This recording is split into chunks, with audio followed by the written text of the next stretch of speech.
Today, from Soldier Field in Chicago,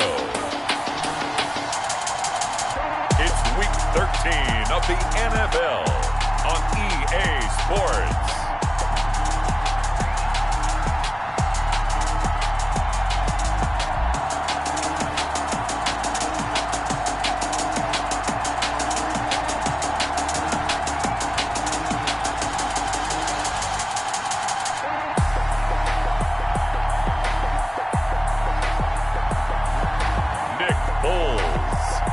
Chicago Bears versus Kyler Murray and the Seattle Seahawks. The good news is that the winds aren't as violent as they were yesterday in Chicago, but it's still pretty darn cold. To be expected, I guess, for December football at Soldier Field. The scene a few moments ago, here it is. It's unlike any other in sport as both teams made their way out of the tunnel. These folks are fired up as their guys are ready to do battle between the Seattle Seahawks and the Chicago Bears. With Charles Davis, I'm Brandon Gaudin. And Charles, you look at this Bears team entering play. They come in playing pretty good football. Winners of 4 of their last 6 games. Meanwhile, for our visitors, the Seahawks, they come in feeling good after back-to-back victories.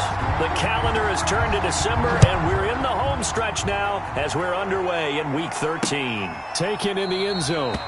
And this will go as a touchback, and they will begin things at the 25. Nick Foles and the Bear offense about to be on display for the first time. Foles, the veteran, drafted in the 3rd round back in 2012 out of Arizona. And I thought it was a really nice performance last week by him. 3 touchdown passes. I think that signifies exactly what he was getting done. He did have the 1 interception. But that's the ratio you say you're okay with, right? If you go 3-1, you're going to be pretty happy over the course of the season. And let's face it, he'll never blame the receiver publicly, but behind closed doors, he probably told his agent, hey, what's the deal? I should have had a perfect game. Now the result here, a pickup of 8. Leaves him with 2 to go on 2nd down. It's a gain of nothing fancy on 1st down, but a very consistent type of a play. Hit that slant. A lot of people call it an extension of the running game, and it can be if that pass is completed, because you hit a guy on the run like that, you often can go for big yardage. Sets him up nicely for 2nd down, staying ahead of schedule. That's good. Brandon, I think we can see early on they're making a concerted effort to get him the football. So to me, that means they like the matchup that they have. They feel like he's better than the guys that are covering him. 2 plays, 2 passes. We'll see if they go back to that well. The numbers for McCaffrey last week. 20 carries, a trip to the end zone to go along with 118 yards. And they love what they've got in him. He's the number 4 rusher in the league right now, so you know that you have to account for him on defense, which means you can play complementary football as well. Throw the play action, get it out to the wide receivers, because they should have some open space, because the defense will key on it. Looking for the out route, it's completed to Landry. And he's going to get it down to the 33-yard line here. That one, a 1st down pickup of 8. A little football 101 there. You just see the receiver trying to run down the defender, meaning he goes right at him and really trying to move him a little bit towards the center of the field so he can put his foot in the ground and break to the out, to the sideline, and make a catch. Now he's going to swing this one out to his running back. And he'll be brought down at the 27-yard line. They'll bring out 4 receivers, 3 of them being sent to the left, 1 to the right, 2nd and 4. Into heavy traffic, and it's intercepted. It's Devin White, the linebacker, and he'll bring this one back to the 29. So here come the Seahawks now for their first drive. They will be led out by the Heisman Trophy winner from 2018, drafted number 1 overall the subsequent year, Kyler Murray. And you and I both know that any win is a good win, and that's what they did last week. But there was also plenty for him to work on in his game, wasn't there? Yeah. 2 touchdowns, an interception. Yeah, you know, he wants to increase that a little bit in terms of ratio. But first and foremost, they did win the game. Now the pass finding its way into the hands of Eric Ebron. A short gain here, maybe a yard to the 29. Gain of a yard. Looking to throw again on 2nd down. Murray. 29-yard. And that'll be incomplete. Took a pretty good shot as he tried to pull that one in. Couldn't hang on 3rd down. After an incomplete pass on 2nd down, that'll leave him trying to convert on 3rd and 9. And he connects with Ebron. And he is going to have a Seahawks first down as they're able to get the third down conversion. Second catch for him today, and it'll wind up a first down. Really? Really? Did we just see that? That's a big catch. One-handed, I might add, to pick up a first down. I was going to say on third down for the defense, it's one thing to give up a reception. You just got to shake your head on a one-handed catch to pick up the first. He's going to give him 4 yards there. It'll be 2nd and 6. A gain of 4. It's now 2nd and 6. From the gun, Murray. And he takes a shot on the release as this will be incomplete. An incomplete pass on that last play, and that means they'll need to come up with something here on third down. And 6 yards. They give to Taylor out of the gun. And he's got this down to the 35. They get the first. The decision to run on third and medium winds up being a good one. How best to describe that one? I'd say right down Broadway on that run. A straight ahead running. I think that might be something we see a lot of between the tackles today. Well, he's enjoying things so far here this afternoon. Sees a crease and bursts through it for a solid game. Just a yard on the pickup there, and it'll bring up a 2nd and 9. Brings up 2nd and 9. Out of the gun, here's Murray. Being chased out left. He'll try and run it. And he is out of bounds inside the 30. He'll end up getting 5 out of that, but now they're looking at third down. Okay, he's not going to get the first down, but this is still a nice job of buying some time and then running to get to the sideline and get out of bounds and avoid the big hit. From the gun on third down, Murray. They're looking for Jefferson, but this is intercepted. Darren Lee picks it, and his guys are going to take over at the 21-yard line. Oh, no doubt, a very disappointing end to what was a pretty strong opening drive. They had 3 points in their back pocket. It was there for them. If you don't like what you see, just throw it away. Make sure you get those points on the board. Don't get too greedy. He forced it there. You saw the end result. Trying to shake off the interception. He'll look to throw. Gets this to his running back. It's Christian McCaffrey. And he's going to get this one across the 30-yard line. That's good. A gain of 11 to kick off the drive, and it's a quick first down. 1st and 10 at the 32-yard line. Now some movement before the snap. And we'll hear from our referee for the first time this afternoon. And that'll set him back 5.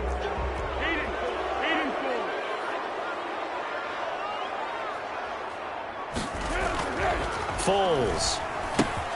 That's to McCaffrey, complete.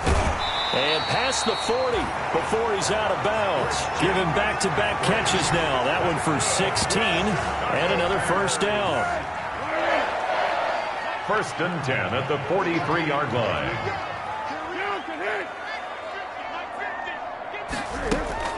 Shotgun handoff now to McCaffrey. And he'll take this one up close to about the 45. Defensively, a solid response after giving up back-to-back first downs. Defensively here, you're facing a top 5 team in terms of points scored in the NFL. So when they're that high-powered, you've got to find a way to hold them under 20, because to me, that's the magic number. 20-point score gives yourself you give yourself your best chance to win. So if they're up around 24, 28, 30, they could be in some trouble. And I think so, because then you turn it into a shootout, and that means your offense has to keep pace.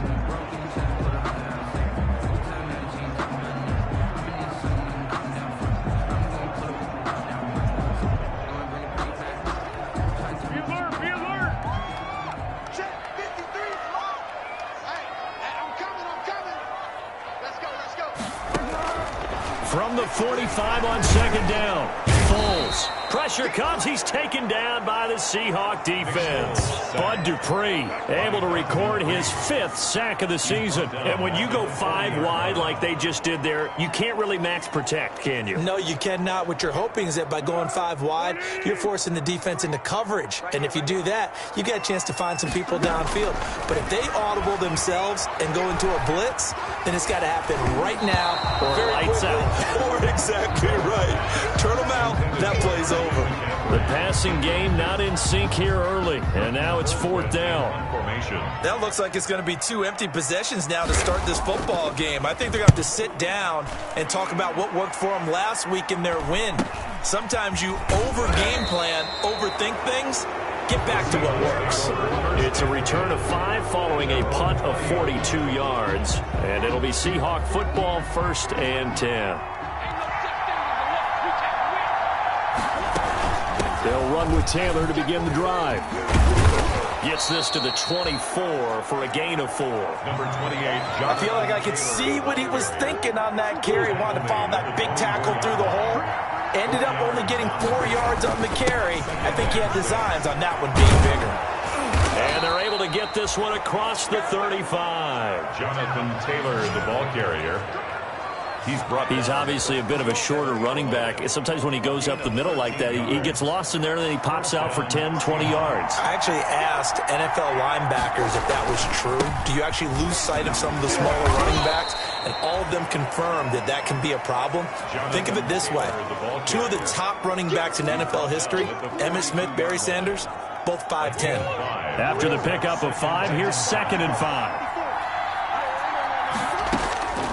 And now Murray's going to set up to throw. And he's got his man in stride, complete. And he'll get it out to midfield. Looks like, yeah, they'll spot it right at midfield at the 50. That one, a 1st down pickup of 8. 1st down. Here's Murray from midfield. Flushed out right. Looking sideline, incomplete. He was trying to find Justin Jefferson there. And it's 2nd down. It's 2nd down and 10. Throwing again. Murray. They'll set up the screen to Taylor. He'll be taken down at the 48 for a pickup of 2 yards. They do get a couple, but they'll be left staring at a 3rd and 8 coming up. 3rd down. Throwing is Murray on 3rd down. Open man, it's Rager. He's got it. And he is going to have a Seahawks 1st down as they're able to get the 3rd down conversion.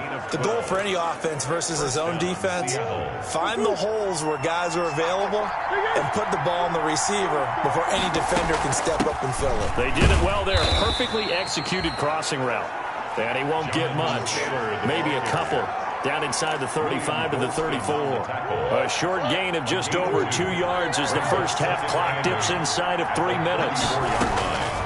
Throwing on 2nd and 8. Murray eluding the pressure right. That's complete to Justin Jefferson.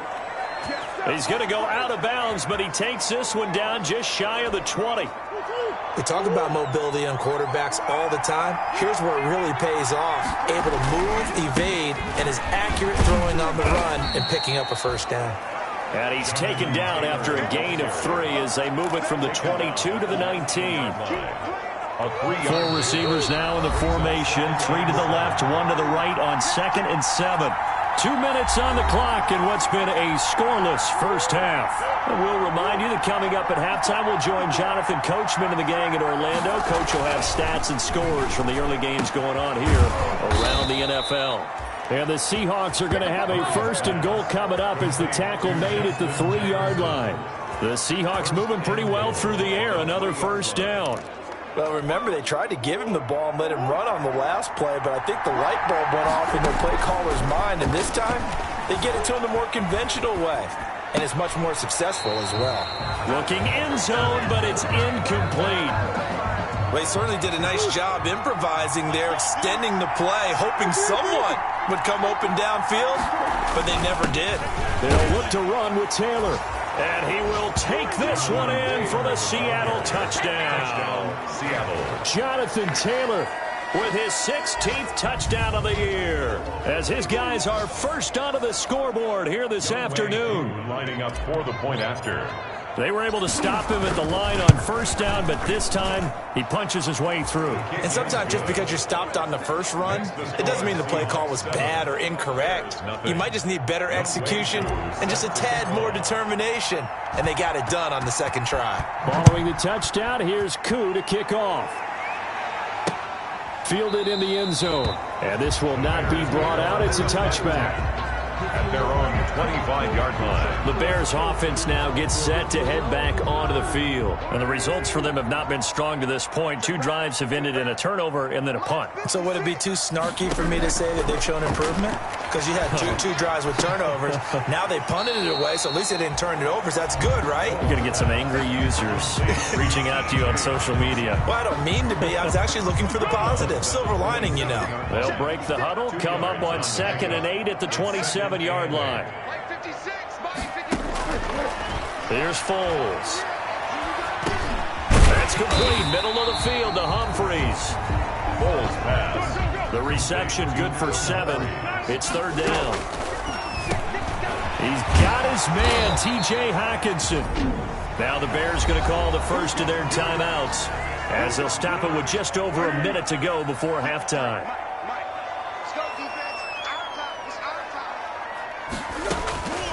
Now Foles. He's got the connection to Cole Beasley. And he's got this down to the 35. Now the Bears going to use the second of their timeouts as the clock will stop with 55 seconds to go until halftime. This offense finding its legs now. Here's another 1st and 10. Again, he'll drop to throw. He'll get this to McCaffrey out of the backfield. And brought down, but not before they're inside the 25. A good gain again. That's now 31 yards combined on those last 2 plays. 1st and 10 at the 23-yard line. Back to throw now on 1st down. Now a clash of bodies here, and it's intercepted. Picked off down at the 10. By the Seahawks. Well, if you go by the numbers, you'll find as the temperature goes down, so does the passing efficiency. And now that we're in December, even the routine throws are going to be harder for the quarterbacks. And this one, it winds up getting picked off. Coming to the line here to begin their next drive, the Seahawks offense. You're under 30 seconds to go. Field position not great. Time to call it a half, wouldn't you say? Well, you know we all have that little extra gene that says let's push the envelope a little bit, right? What needs to be going through the play caller's mind right now, a potential fumbled snap that can get returned, a strip sack that can get returned, right? Any of those types of plays, that should be a deterrent to calling something that could get you in big trouble.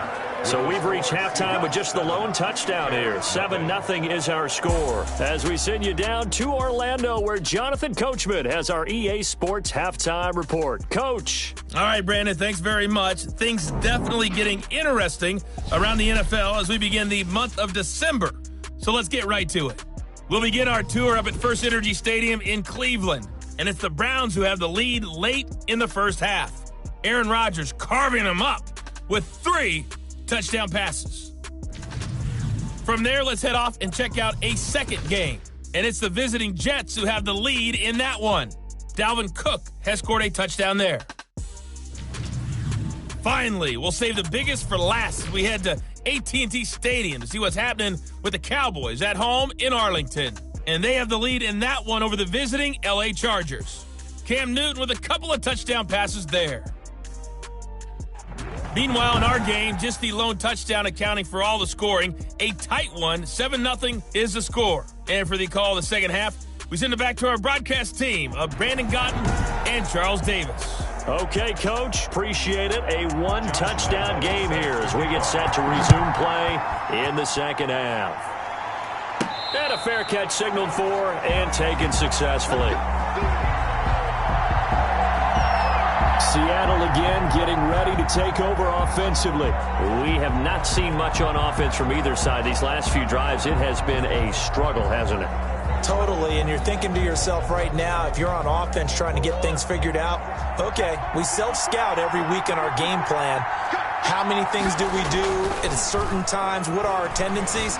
Time to go to some of those tendency breakers and try and create some offense. They always have those in their back pocket, don't they? You have to, and if you don't keep abreast of what you're doing, you lock into a rhythm and make it easy for the opposition. Looking for tendency breakers right now. On second down, it's Taylor. And he's upended after a gain of 2 out to the 27. Taylor, the ball carrier. Sometimes your philosophies get challenged at times you don't want them to. They did try to stick to the running game on the first 2 plays. Didn't amount to much. And now facing a 3rd and long at the outset of this drive. And the throw there going to be incomplete. That's an excellent job right there on 3rd down. Like any defense, you never want to let them get anything started. And that would have been a first down. Instead, you saw the contact on time, no penalty. And before before this drive could get wings, it's 4th down. A 41-yard punt there with no return, and the Bears take over. So here are the Bears now as they get set for their first possession of the second half. And in enemy territory last time through the interception. We'll see what they do on this drive. Can't wait to see how it alters what they decide to do in play calling. Do they continue to throw the ball? Do they want to lean more on the running game? It'll be an interesting sequence of plays that they've got coming up. Does it often affect the play calling with the interception? How much does that change what you do? I think it does, depending on why the interception was thrown. Sometimes it's just a matter of the defense made a great play, so you continue to come back. But if it's on you, if the offense just doesn't have the confidence, if they're a little bit shaky, maybe try and take the pressure off and run the ball a little bit. Again, they run. Again, it's McCaffrey. It'll be a gain of 5, but still about 3 yards shy of the first down marker, and now it's 3rd down. That's a gain of 5. Brings up 3rd and 3. They'll try and pick it up with McCaffrey. And this effort won't be enough as they rally up to stop him a couple of yards short. Just a 1-yard gain on the play, and that'll mean a call to the punt team as it's 4th down. I know the scouting report on him is that he doesn't possess the eye discipline to be an elite linebacker. And what that means is his ability to read, react, and make a play. But on that one, he looked like one of those guys. A nice return there of 11 to help mitigate a good punt. And the offense will take over with a new set of downs. A look at the running back, the man out of the backfield as he gears up to go again. And we have seen a decline in the numbers. Where does the fault lie? Just him? Maybe the guys up front? Combination? Well, as you and I both know, it's almost always a collective deal. But in this case, I think maybe the offensive line got a little overconfident. They blocked so well in the first half, picked up on what the defense was doing. I think we've seen an adjustment now that they have not picked up on, and now they're being a little bit overwhelmed. Man, I just love being in this stadium. So much history, tradition, so many great teams and games, and we're seeing a pretty good one right now. Hotly contested in the 3rd quarter. Got a man, and he hits him in stride. And he'll be stopped right at midfield. 19 yards to pick up there. Move the chains. 1st down, Seahawks. 1st and 10, Taylor now. And down to the 44, 5 yards that time. Jonathan Taylor. That was a really nice job by them picking up the run blitz and detecting it and blocking it and turning it into a nice run. And a lot of times you think if you blitz a running play, you're going to smother it. But a lot of the blitzers, they come in a little bit high. They don't have great leverage, and they're easily blocked and turned to the side. Well, you certainly have to give a little credit here because they're playing this game now at their pace. This is ball control football, sustained runs, taking their time, and making it work. And he'll be dropped at the 23 after a pickup of about 4. Following the pickup of 4, here's 2nd and 6. It's now 2nd and 6 at the Bears' 23-yard line. Shotgun now from Murray. Flush to his right. He'll run it. And able to get this down inside the 15, either the 13 or 14 before he's out of bounds. Now after the completion, we're going to get a timeout, an injured player. From the 13 now, they work on 1st and 10. While the training staff works on him, we'll step aside and be right back. And he whips that one incomplete there. I know coaches tell us all the time that having a powerful arm isn't the #1 thing they look for in a quarterback. But when you're trying to throw inside routes and you need to put some heat on it, it helps have the big gun. In this case, just a little bit too much.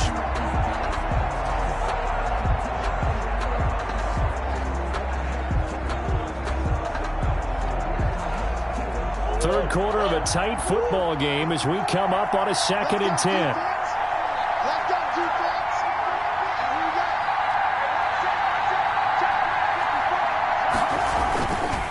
The give to Taylor. And he'll get this one down to about the 10-yard line. They'll get only 3 there, so it leaves him with a 3rd and 7 ahead. A 3-yard pickup. And it's on play action, it's Murray sliding out of the pocket. Brings up 4th down. Solid coverage by the Bears D. That was an interesting look there because as soon as he got outside the pocket, I thought he was going to take off and run for yardage. But what often happens now with these quarterbacks who can move, defenses want to try and keep bodies in front of them. And I think that discouraged him from taking off and made him try a pass downfield that fell incomplete. Bears, nothing. So they put together a good little drive there, but ultimately stalling out in the red zone. Yeah, I know a lot of people look at it as a little bit of a negative. They didn't get 6 points out of it, right? Didn't get the touchdown. But that's actually okay. They got 3 points. It will give their defense a little bit of rest, let them settle down over there. So all in all, to me, that's a good drive. The Chicago offense set to get started. These guys had to punt last time. It has not been a very fruitful game offensively thus far. They haven't even made a trip to the red zone. And I know that everyone's going crazy on that sideline because that drives you berserk to come off the field, not really move the ball well. As you said, not even get to the red zone, let alone, not even put points on the board. They've got to just take a deep breath, relax, try and figure out what is working and call more of that. And his throw here's incomplete. Jarvis Landry, the intended receiver, and it's 3rd down. Incomplete. He was covered by Denzel Ward. From the shotgun, he'll look to throw. He's going to drop this down to McCaffrey. And he's going to be brought down short of the first at about the 31-yard line. That one good for only 6, and it leaves him with a 4th down. One hallmark of good defenses is understanding the game, understanding positioning, and tackling immediately in the secondary after catches. I think we just saw that on display right there. Got to him before he ever had a chance to think about turning it upfield. It's a 39-yard punt, 8 on the return, and possession will switch hands, 1st and 10. They're coming out with a jumbo package to start the drive. A carry by Taylor to start the drive. He'll get about 4 as he's past the 35 to the 38-yard line. The run got 4. Now they deal with a 2nd and 6. Forced out to his left. And he'll go out near midfield at the 49. It's a gain of 10. That was an excellent job of recognizing the situation. His first read wasn't there. Heck, his second read wasn't there. But he bought himself a little extra time scrambling out of the pocket, got to the sticks, and picked up the 1st down. Jonathan Taylor. And for one of the few times here today, this run's not going to go anywhere. Back now at Soldier Field. It's the Seahawks with the possession. They also have the lead here as we get set for the 4th and final quarter. He'll drop this down to Taylor. And he's going to have just a couple here with a marker on the field as well.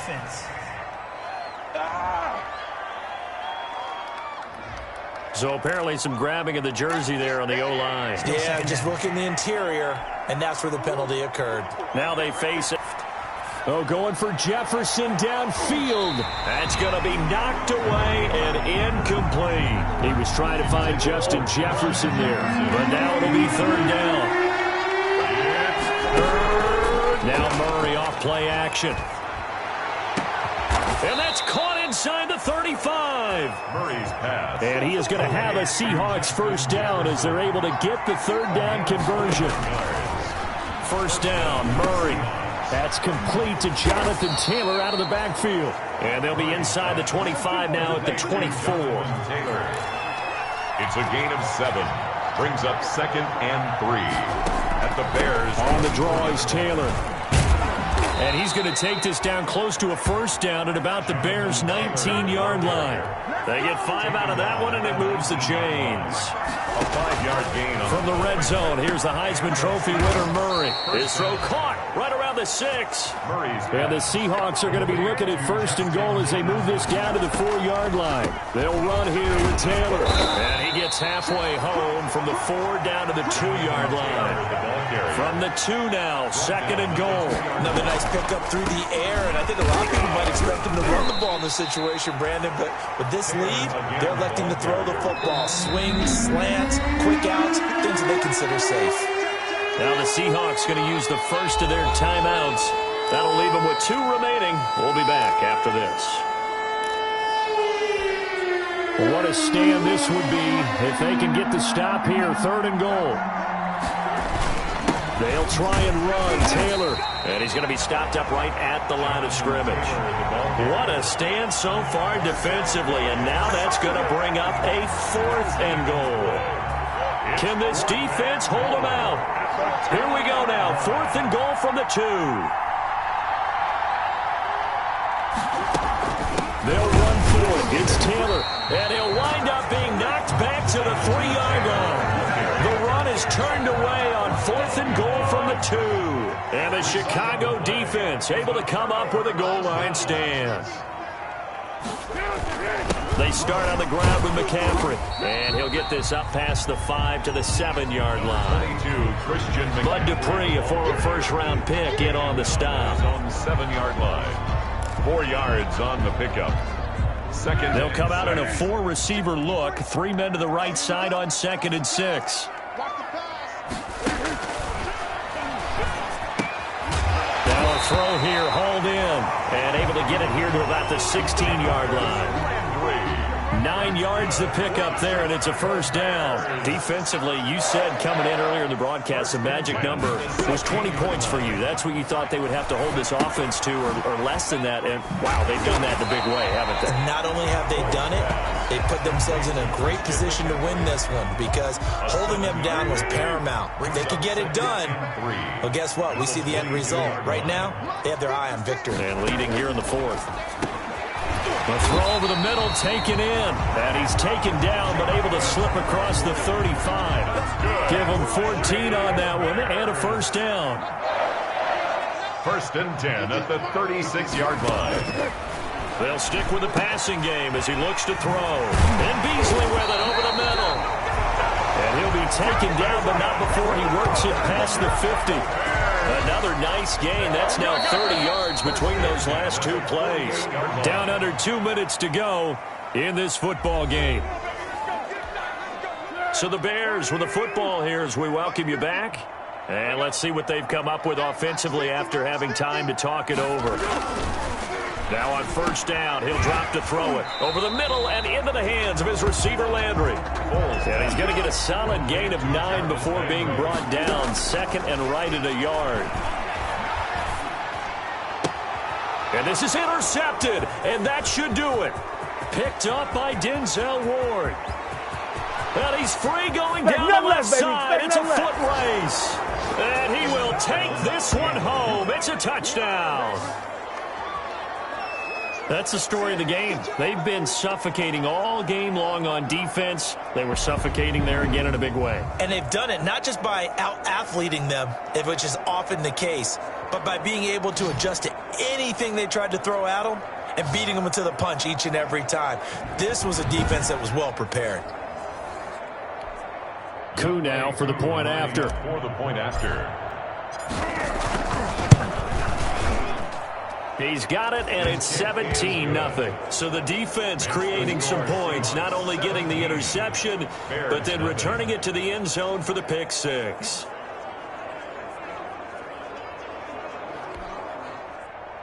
Younghoe Koo set to kick off. So they throw the pick 6. They'll get another shot at it now as this one's in the air. Fields it in the middle of the end zone. And it'll come out to the 25 as he will not attempt to return. Here's the Chicago offense coming back out onto the field. And let's face it, this drive is not going to have any bearing on this game, but it's kind of important for one reason, isn't it? It certainly is. You got to get points. And, okay, all right, I'm being facetious here. But you get points, you feel a little bit better about yourself as you move on to the next one. And now the drive starts with a completion out to the right. And he gets this one just shy of the 40. They'll mark him down at the 39. First play of the drive going for 14 and a 1st down. Open man, he's got him, the tight end Hockenson. And this play will be blown up. He'll lose yardage back at the 38. He was unable to shake free there, and they'll cover him for a loss of a yard. And a quick throw here, that's complete. Now the Bears going to call the first of their timeouts as they get the stoppage with a little over 50 seconds left to go in the game. Foles. And that will be incomplete. Well, it just seems like all game long there hasn't been a lot of sync quarterback to wide receiver on this side of the football. They haven't been on the same page, quarterback and receivers. Heck, they haven't been on the same grease board when you draw plays up. They haven't been on the same Surface tablet that you look at on the sidelines. Nothing's worked for them. They've got to find a way to start matching each other's movements. Now a hit, and Foles loses the football. It's out. Now the Bears going to use the second of their timeouts as they'll stop it with 25 ticks remaining on the clock. After the sack, they're staring at a challenge basically from the other side of town. It's second and a country mile. Now the Bears will use their third and final timeout as the clock will stop with an even 20 seconds left to go. Now on third and long, they'll look to throw. Gets this to his running back. It's Christian McCaffrey.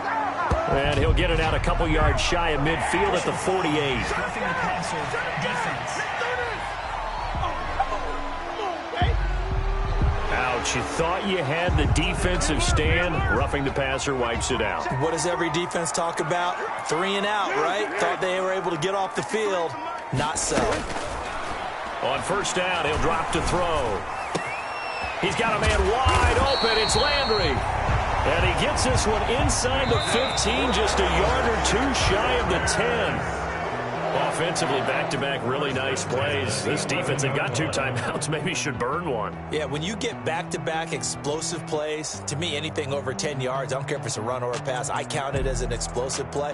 That sets your defense back on its heels. A timeout here would be a good idea and try and get themselves settled because we're in OT. This is big time. That'll do it for us. For Charles Davis and all our hardworking crew, I'm Brandon Gaudin. You've been watching the NFL on EA Sports. For more, find us on Twitter at EA Madden NFL. With that, we say so long from Soldier Field.